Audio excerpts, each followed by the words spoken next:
O texto que nós lemos começa apontando para as palavras de Agur, filho de Jaque. É interessante que são palavras de um sábio que não é Salomão. Provérbios foi escrito por Salomão.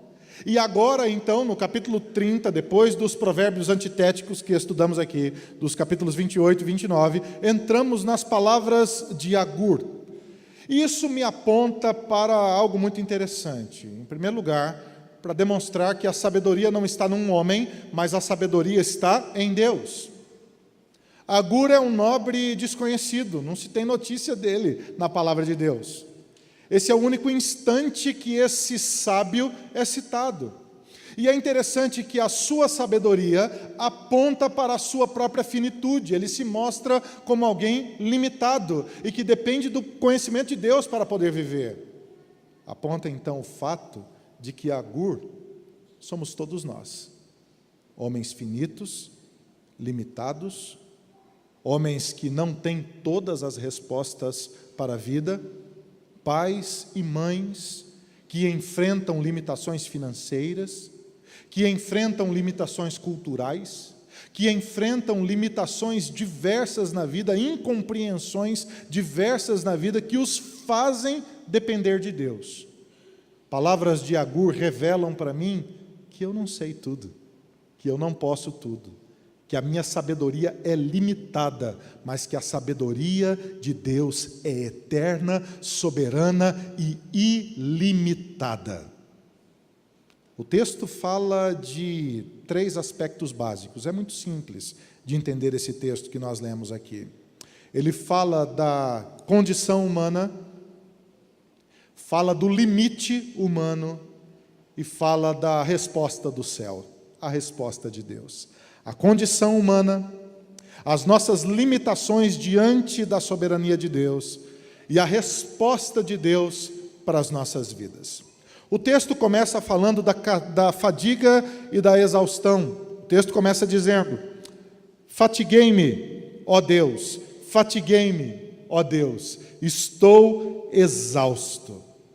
Me parece que esse é um trocadilho em hebraico. O texto em hebraico diz Itiel, Itiel, Ucal. São 2 nomes próprios, Itiel e Ucal. É uma licença poética que o sábio usa aqui para convidar 2 dos seus discípulos. É como se Agur tivesse 2 discípulos, que ele quisesse conversar com esses 2 discípulos nesse instante. Esses 2 discípulos são Itiel e Ucal. A fatiga e o cansaço, ou o cansaço e a exaustão. Me parece que ele está apontando para um estado da vida das pessoas.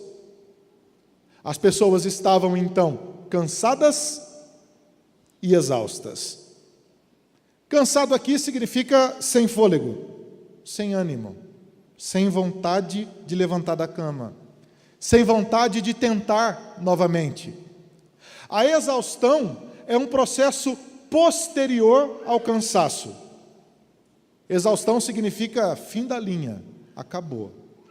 O texto bíblico aponta, essa palavra exaustão, aponta para aquele que foi devorado por uma fera. É como se você estivesse andando numa savana africana e de repente você se deparasse com um leão. E esse leão viesse ao seu encontro e você ficasse totalmente sem saída e fosse devorado por aquele leão. A exaustão é isso. Quando o processo exauriu as suas forças e você não vê mais saída. Se o cansaço é a falta de vontade de tentar de novo, a exaustão é a falta de condições de tentar de novo. O texto aponta para os motivos pelos quais ele estava cansado. Ele diz: eu sou demasiadamente estúpido para ser homem. Provérbios é fantástico, não é? Provérbios é um livro que revela a nossa humanidade.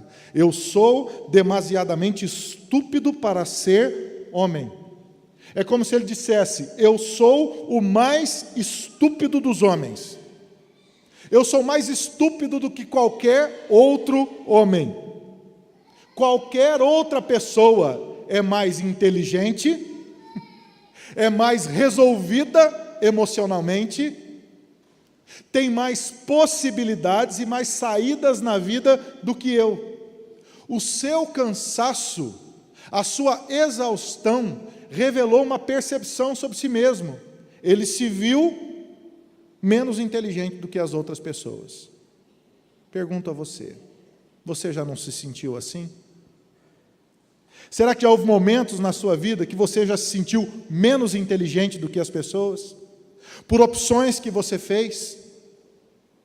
Você já não fez um financiamento que você se arrependeu de ter feito? E quando você percebeu a terceira prestação que você estava pagando, você parou para fazer as contas e viu o tamanho dos juros que você ia pagar e o tamanho da enroscada que você havia se metido? E você pensou assim: me faltou inteligência para resolver esse assunto. Quantos problemas você já enfrentou na vida por coisas que você falou? Por situações que não precisariam necessariamente estar acontecendo, mas elas foram geradas por sua falta de habilidade em compreender, em discernir as situações. Essa falta de discernimento nos gera cansaço e muitas vezes pode definir processos na nossa vida. A nossa falta de inteligência e discernimento pode nos fazer perder o emprego, por exemplo. Pode nos fazer romper relacionamentos. Pode nos fazer perder oportunidades sérias na vida, porque a gente não parou e pensou.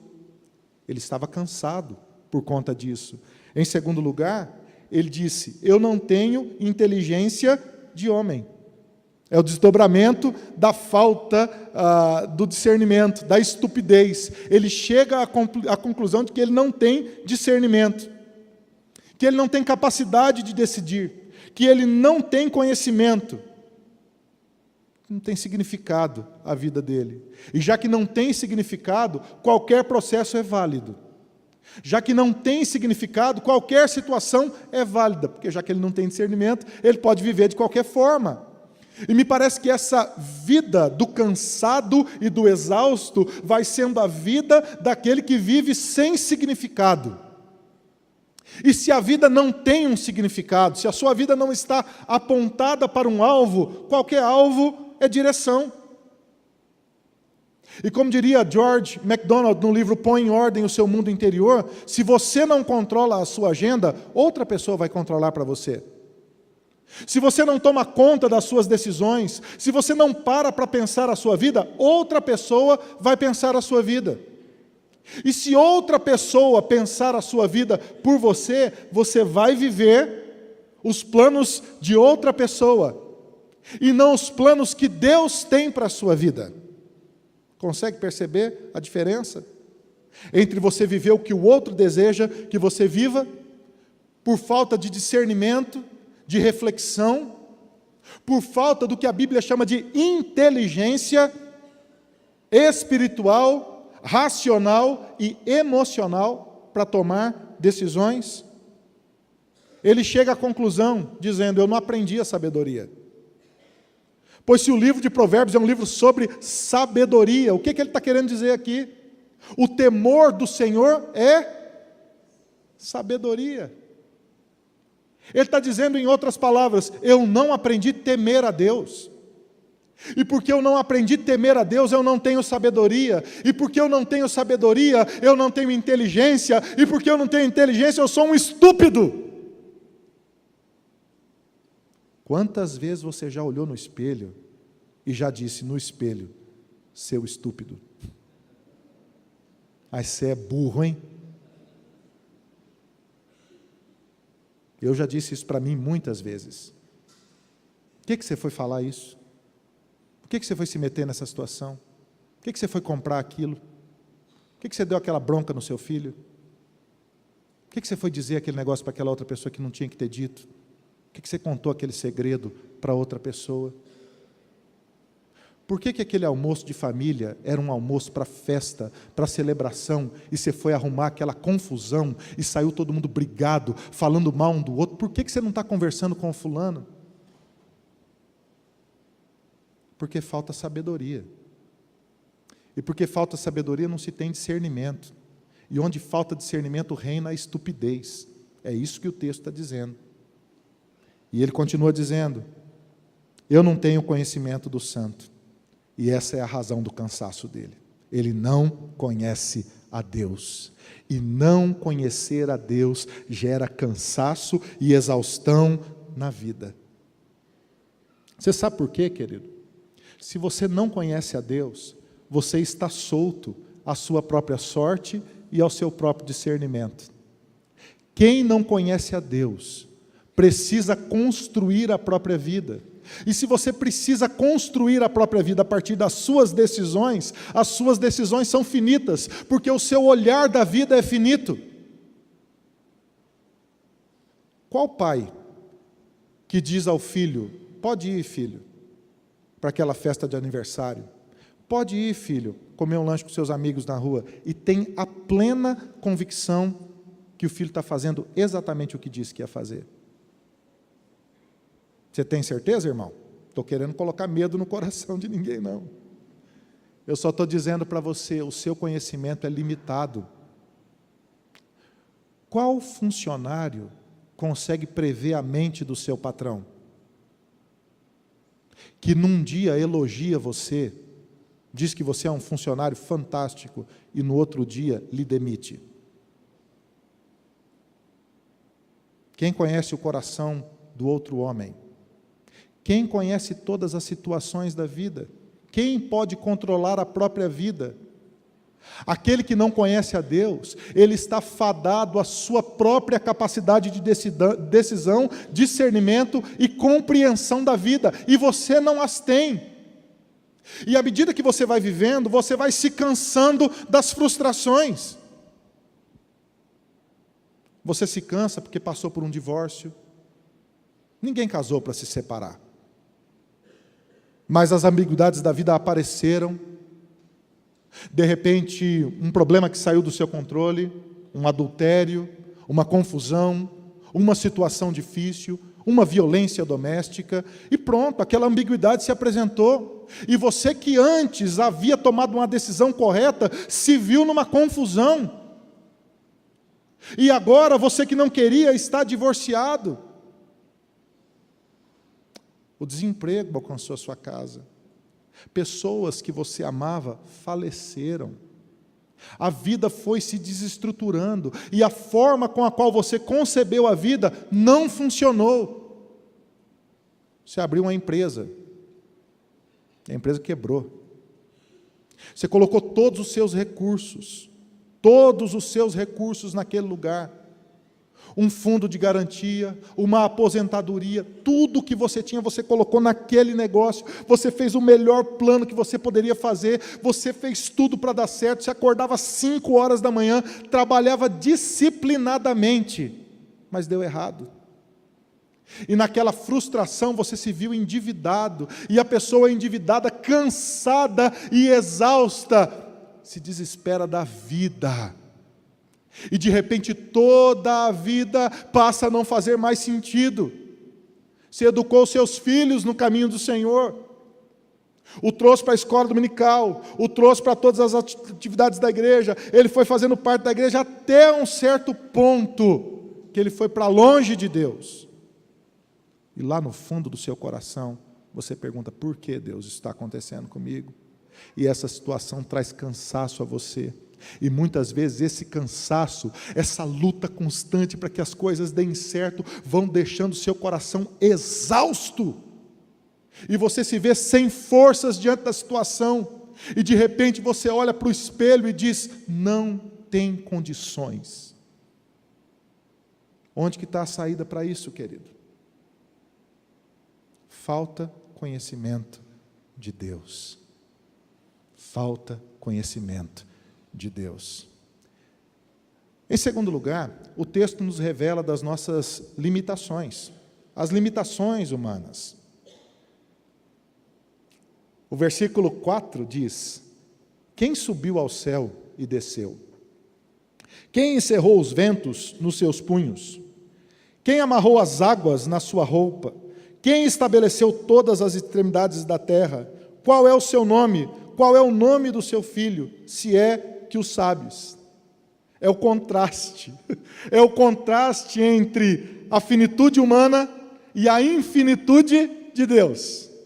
É o contraste entre a pequenez humana e a grandeza de Deus. É o contraste entre a falência humana e a soberania de Deus.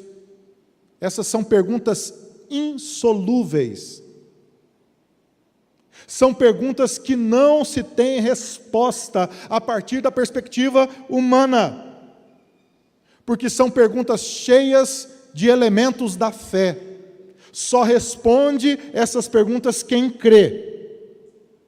São perguntas que revelam o conhecimento de Deus. É interessante, querido, que essa é a mesma linguagem usada pelo livro de Jó. No livro de Jó é interessantíssimo. Outro dia o pastor Amaury fez uma bela exposição sobre Jó. Do capítulo 3 ao capítulo 37 de Jó, Jó não entende o que aconteceu com ele. Ele passa por um sofrimento terrível. Ele perde tudo. Ele perde os seus filhos. Ele perde a sua saúde. Ele perde a sua dignidade. Ele chega ao fundo do poço. E durante todos esses capítulos de Jó, ele pede uma audiência com Deus. Os seus amigos o orientam a falar com Deus. E me parece que nada do que acontece na vida de Jó faz sentido.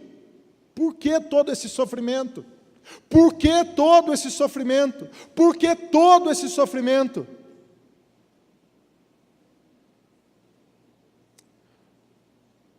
Um casal que procura ter filhos e que faz todos os tratamentos possíveis e que gasta muito dinheiro e várias vezes vai a diferentes clínicas e o filho não vem. Um casal crente que busca a Deus, mas a resposta não vem. Chega a descrer de Deus. Uma situação difícil que vai se tornando mais complicada ainda e foge do controle das pessoas. As pessoas não compreendem os nãos de Deus, os limites que a vida impõe, as derrotas que a gente tem na vida, as coisas que dão errado, os momentos difíceis da caminhada. 35 capítulos, Jó pedindo uma audiência com Deus. Deus, não pode ser o que aconteceu. E os amigos de Jó, não pode ser, você pecou, tem alguma coisa errada, Deus errou com você não, Jó. No capítulo 38, perguntas insolúveis acontecem. Jó, fica de pé, que eu vou falar com você como homem. E Deus começa a fazer perguntas para Jó. Onde você estava, Jó? Onde você estava quando eu criava a terra? Quando eu separava a água e a terra seca? Quando eu firmava os firmamentos no céu? Onde você estava, Jó, quando eu criava o mundo? E Deus, de uma forma fantástica, profunda, Ele desfila a sua glória diante de Jó. Capítulo 38, 39, 40, 41, eu não vejo uma pergunta de Deus.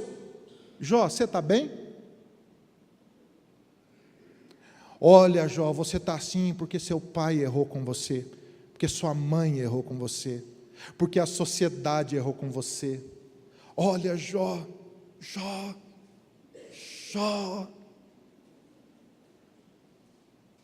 você é tão lindo, Jó.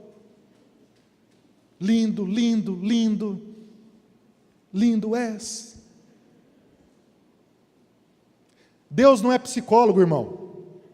Com todo o respeito aos psicólogos de plantão, Deus não tem teoria estudar psicanálise para ficar resolvendo o problema da alma das pessoas. Eu fico pensando que Deus, Ele nos deixa livre para fazer opções na vida. Mas Deus não faz perguntas para você, antes que você responda as perguntas que Ele faz a você. Deus não deixa fazer perguntas a Ele antes, na verdade, que você responda as perguntas que Ele faz a você. Deus não pergunta pelo estado emocional de Jó. Deus parece que não se importa muito, humanamente falando, com aquilo que aconteceu com Jó. E não responde a nenhuma das perguntas de Jó. Nenhuma. De fato, Deus só faz perguntas a Jó. E Jó vai percebendo que ele está diante do Eterno. Jó vai percebendo a glória de Deus. E a glória de Deus cura a sua alma. A glória de Deus, a infinitude de Deus, a eternidade de Deus, os atributos de Deus, a força de Deus, a beleza de Deus, a paternidade de Deus, o exército do Senhor que se revela sobre a sua glória naquelas palavras e perguntas a Jó, convertem o coração daquele homem. E ele então, diante do seu frangalho, diante dos estados mais complexos da vida que ele pudesse estar enfrentando, ele passa por cima de tudo isso, e ele então pode orar: Senhor, estão aqui os meus limites, insolúveis limites na minha perspectiva, mas diante da sua soberana vontade não são nada, e diante da tua soberana vontade eu quero declarar a minha fé. Então Jó ora com toda a fé, dizendo: antes eu te conhecia de ouvir falar, antes era uma religião, antes era cansaço, antes era exaustão, antes era o meu braço, antes era eu dizendo eu posso fazer algo para Deus, mas agora, Senhor, os meus olhos te contemplaram. Bem sei que tudo podes, meu amado, e que nenhum dos seus planos pode ser frustrado. E ele confia na soberania de Deus, ele descansa nos braços do Senhor, e ele diz: foi o Senhor é Deus, só o Senhor é Deus.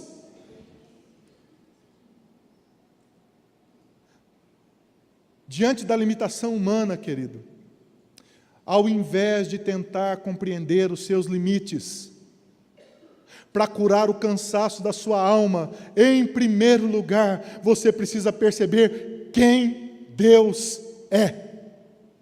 Porque à medida que você percebe a grandeza de Deus, a sua alma é curada, o seu cansaço vai embora. Ele renova as suas forças, porque a alegria do Filho de Deus não depende das circunstâncias, ela depende da presença de Deus. Não é a sua conta bancária que traz alegria para você, não é nem o saldo positivo e nem o saldo negativo, não é nem o sucesso e nem o fracasso, não é nem quando as coisas dão certo ou quando dão errado, não é quando o seu plano funciona ou quando ele deixa de funcionar. O que traz alegria para o crente é a glória de Deus. Quem é Deus? Deus é soberano, infinito na sua bondade. Deus ama você, Deus tem um plano na sua vida, Deus quer mudar a sua história, Deus quer tirar todo esse cansaço que você sente, e você precisa nessa manhã, querido, tomar uma decisão séria de descansar na soberania de Deus. Em último lugar, a palavra do Senhor ensina que a resposta do céu é a palavra de Deus. Toda a palavra de Deus, versículo 5, é pura. Ela é escudo para os que nele confiam. Nada acrescentes às suas palavras, para que não te repreenda e sejas achado mentiroso. A palavra de Deus é pura. A palavra de Deus não é esse livro apenas. A palavra de Deus é uma pessoa. João, no capítulo 1, verso 1, diz: no princípio era o verbo, a palavra, e o verbo estava com Deus, e o verbo era Deus. A palavra de Deus é Cristo. E a palavra de Deus se fez carne e habitou no meio de nós. E nós vimos a sua glória como a glória do unigênito do Pai, que caminhou entre nós, que trouxe o reino de Deus, que encarnou-se e trouxe vida àqueles que creram, que foi morto na cruz do Calvário para nos redimir dos nossos pecados e que ao terceiro dia ressuscitou e venceu a morte. Venceu o pecado, venceu o diabo, venceu as trevas, conquistou a morte e nos deu vida. A resposta do céu é Cristo. Para aqueles que estão cansados e sobrecarregados, a palavra de Deus, que é Cristo, é a resposta. Na história da narrativa bíblica, muitos inimigos se levantaram contra a palavra de Deus. O Egito se levantou contra a palavra de Deus. Os amorreus, os jebuseus, os ferezeus se levantaram contra a palavra de Deus. Jericó se levantou contra a palavra de Deus. Os amonitas se levantaram contra a palavra de Deus. Os assírios, os babilônios se levantaram contra a palavra de Deus. Os filisteus se levantaram contra a palavra de Deus. Golias se levantou contra a palavra de Deus. E diante desse levante de Satanás, o servo de Deus diz: quem é esse incircunciso filisteu que desafia o nome de Yahvé Tsebaot, do Senhor dos Exércitos? Você vem para mim com lanças e escudo e espada, mas eu vou contra você, em nome do Senhor dos Exércitos. Impérios se levantaram contra a palavra de Deus, e todos eles caíram, porque a palavra de Deus é poder, porque a palavra de Deus é vida, porque a palavra de Deus é a resposta de Deus para a humanidade. A palavra de Deus é tudo, irmão. Você está cansado, você precisa encher o seu coração de Cristo, dessa palavra de Deus que é poder para levantar a sua vida, em nome de Jesus. Porque pela palavra de Deus, Jesus disse àquele paralítico: levanta, toma o teu leito e volta para a tua casa. Pela palavra de Deus, Jesus diz àquela mulher com fluxo de sangue: a tua fé te salvou. Pela palavra de Deus, o Senhor disse àquele cego: se queres ver, veja. A palavra de Deus é a resposta do Senhor para o seu povo. A palavra de Deus é pura.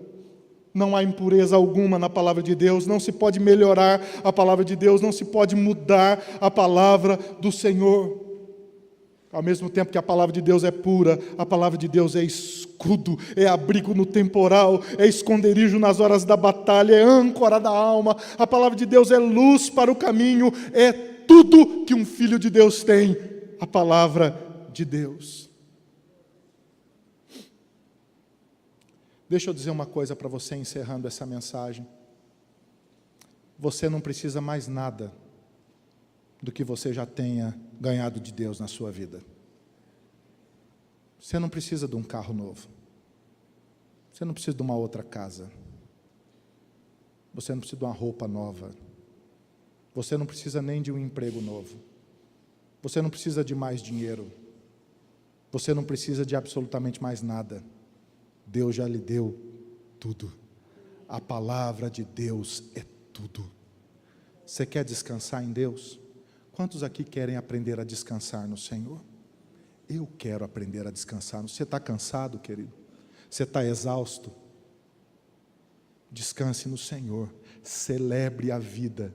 Diga: Senhor, os meus limites estão aqui diante do Senhor. Eu quero apresentá-los todos ao Senhor. Por favor, Deus, me encha de Cristo, me encha do teu poder, me encha da tua palavra, para que assim eu possa me levantar nessa manhã, como eu nunca me levantei na minha vida, descansado diante do Senhor e para a glória do teu nome.